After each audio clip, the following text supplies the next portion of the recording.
Zurara states that Saad bin Hisham bin Amir intended to fight a war in Allah's way, so he came to Medina Munawwara and made his mind to sell his estate in Medina Munawwara so as to purchase weapons and horses and fight with Romans till his death. After arriving in Medina Munawwara, when he met some residents of Medina Munawwara, they proscribed him from it and told him that six companions during Allah's Apostle sallallahu alaihi wasallam times intended the same. So the Prophet sallallahu alaihi wasallam forbade them to do so, saying, "Isn't there the best example for you to follow in my life?" When the people of Medina Munawwara narrated this hadith to Saad, he resumed his relation with his wife, whom he had already divorced, and made the people witness to his reunion. Thereafter, he went to Hazrat Ibn Abbas radiyallahu anhu and asked him about the old prayer of Allah's Apostle sallallahu alaihi wasallam. Hazrat Ibn Abbas radiyallahu anhu said, "Should not I tell you a person who amongst all the people on the earth knows best about the old prayer of Allah's Apostle sallallahu alaihi wasallam?" Saad asked who it was. He said, "Hazrat Aisha radiyallahu anha. Go to her and ask her about it, and then come back to me and apprise me of her reply." Saad says, "I proceeded to Hazrat Aisha radiyallahu anha and first went to Hakim bin Afla and said, 'Take me to Hazrat Aisha radiyallahu anha.' He replied, 'I will not go to Hazrat Aisha radiyallahu anha, for I forbade her to meddle with two parties, the people who demanded Hazrat Usman's blood with and Hazrat Ali radiyallahu anhu, but she refused and proceeded towards it." Saad says, "I adjured Hakim under an oath to set out. So he set off and we both went towards Hazrat Aisha radiyallahu anha. We sought her permission to enter.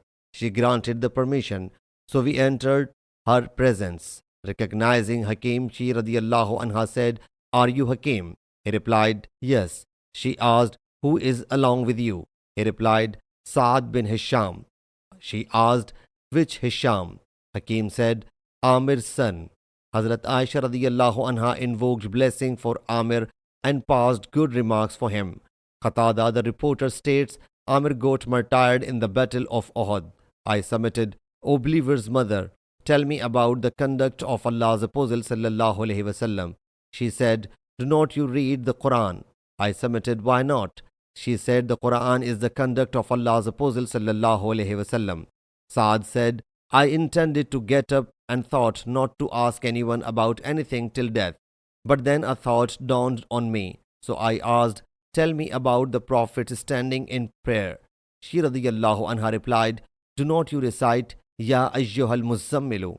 I replied, 'Why not?' She said, 'At the beginning of this chapter, Allah Jalla Jalaluhu made the nocturnal standing obligatory for him. So the Prophet sallallahu alaihi wasallam and his companions radiyallahu anhum kept performing nocturnal standing for a year.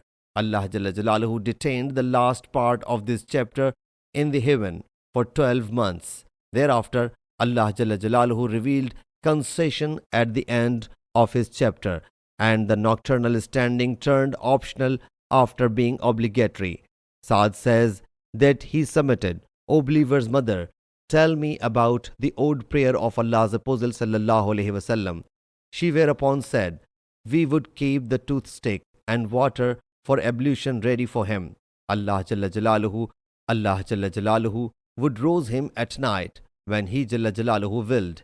He sallallahu alaihi wasallam would use the toothstick, perform ablution and 9-unit prayer, and sit only after the 8 units.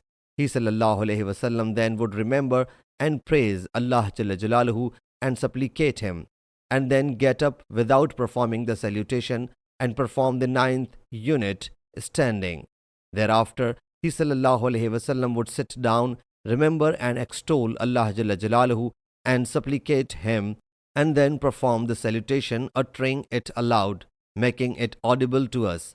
After uttering salutation, he sallallahu alaihi wasallam would perform 2 units sitting. O my son, these make 11 units. Thereafter, when Allah's Apostle sallallahu alaihi wasallam had aged and become a bit corpulent, he sallallahu alaihi wasallam would perform 7 units as per previous practice. So, O my son, Those are 9 units. And it was the Prophet's practice that when he sallallahu alaihi wasallam would do any action, he sallallahu alaihi wasallam would perform it perpetually. But when he sallallahu alaihi wasallam could not get up due to heavy sleep or overwhelming pain, he sallallahu alaihi wasallam would perform 12 units at day. And it is not in my information that he sallallahu alaihi wasallam may ever have recited the whole Quran in a night, or perform prayer throughout the night till morning, or observe a complete month fasting except Ramadan. Saad says, I then went to Hazrat Ibn Abbas radiyallahu anhu and narrated to him Hazrat Aisha's hadith. Hazrat Ibn Abbas radiyallahu anhu thereupon said, Hazrat Aisha radiyallahu anha has spoken the truth. If I had been near to her, I would have visited her and listened to this hadith in person directly from her.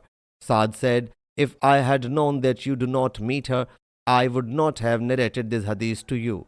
Sahih Muslim Hadees number 1736.